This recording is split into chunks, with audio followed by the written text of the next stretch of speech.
Centre for disease control and প্রিভেনশনের মতে শারীরিক বিশ্রামের প্রয়োজন রয়েছে এবং যখন আমরা বিশ্রামের কথা বলি তখন এটি ঘুম এবং কাজের ফাঁকের বিরতি উভয়কেই বোঝায়।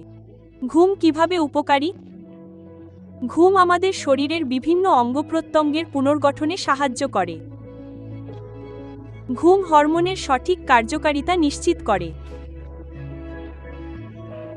ঘুম আমাদের রোগ প্রতিরোধ ক্ষমতা এবং অবশ্যই আমাদের বিপাক প্রক্রিয়াকেও সহায়তা করে।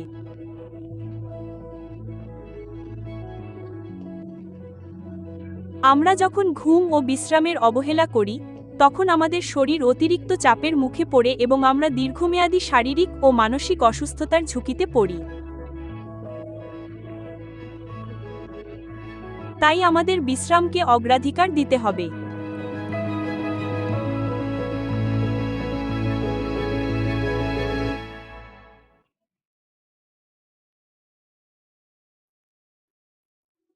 বিশ্রামের অভাবে শরীর আমাদের যে লক্ষণগুলো দেয় তা হল দীর্ঘস্থায়ী ক্লান্তি, শরীর ও পেশিতে ব্যথা, অনিদ্রা, খিটখিটে মেজাজ এবং এ জাতীয় অন্যান্য উপসর্গ।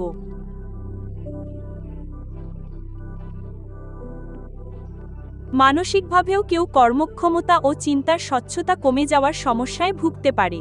এখন আমরা যদি ঈশ্বরের পরিকল্পনার দিকে তাকাই তবে দেখব ঈশ্বর বিশ্রামবার সাবাত প্রবর্তন করেছেন। আদি পুস্তকের 2 অধ্যায় 3 নম্বর পদে আমরা পড়ি যে ঈশ্বর সপ্তম দিনকে আশীর্বাদ করেছিলেন এবং পবিত্র করেছিলেন, কারণ সেই দিনে তিনি তার সমস্ত কাজ থেকে বিশ্রাম নিয়েছিলেন। খুবই আকর্ষণীয় একটি বিষয়। ঈশ্বরের কি বিশ্রামের প্রয়োজন ছিল?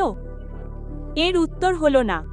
তাহলে তিনি সপ্তম দিনে বিশ্রাম নিয়েছিলেন কেন?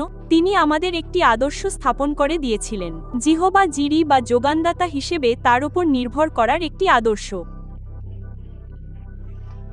বিশ্রামবার পালনের মাধ্যমে তাকে সম্মান জানানো ও উপাসনা করার আদর্শ।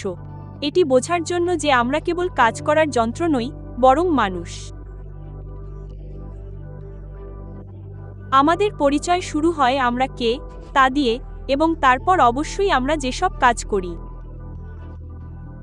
আর এ কারণেই ঈশ্বর বিশ্রাম নিয়েছিলেন।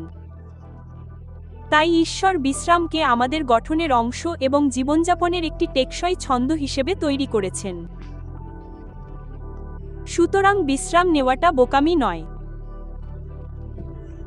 বিশ্রাম নেওয়া অলসতা নয়, বরং বিশ্রাম নেওয়াটা অপরিহার্য। আমাদের দৈনন্দিন জীবনে বিশ্রামকে অন্তর্ভুক্ত করার জন্য বাস্তব কিছু উপায় কি কি? প্রথমটি হল ত্রিমাত্রিক বিশ্রামের পরিকল্পনা করা। এর অর্থ হল আমাদের আত্মা, মন এবং শরীরের জন্য বিশ্রাম। যে কেউ তাদের ক্যালেন্ডারে প্রতিদিন, সাপ্তাহিক, মাসিক এমনকি বার্ষিক ভিত্তিতে বিশ্রামের সময় নির্ধারণ করে রাখতে পারেন। এটি আমাদের শরীরকে ভালোভাবে পুনরুদ্ধার করতে এবং প্রিয় কাজগুলোতে আরও শক্তিশালী হয়ে ফিরে আসতে সাহায্য করবে। দ্বিতীয়ত, কর্মক্ষমতার চাপ কাটিয়ে ওঠা। চাপের মুখে পড়ে কঠোর পরিশ্রম করার পরিবর্তে আমরা সঠিক ভিত্তির দ্বারা অনুপ্রাণিত হতে পারি, আর সেটি হলো ঈশ্বরকে সম্মান জানানো। এটি আমাদের জীবনের জন্য ঈশ্বরের পরিকল্পনা পূর্ণ করার জন্য, কাউকে নিজেকে প্রমাণ করার জন্য নয় বা লোভ বা কোনো জাগতিক আকাঙ্ক্ষা দ্বারা অনুপ্রাণিত হওয়ার জন্য নয়। তাই আমাদের উদ্দেশ্য ঠিক রাখা এবং পারফরমেন্সের চাপের কাছে নতি স্বীকার না করা সত্যিই সাহায্য করে।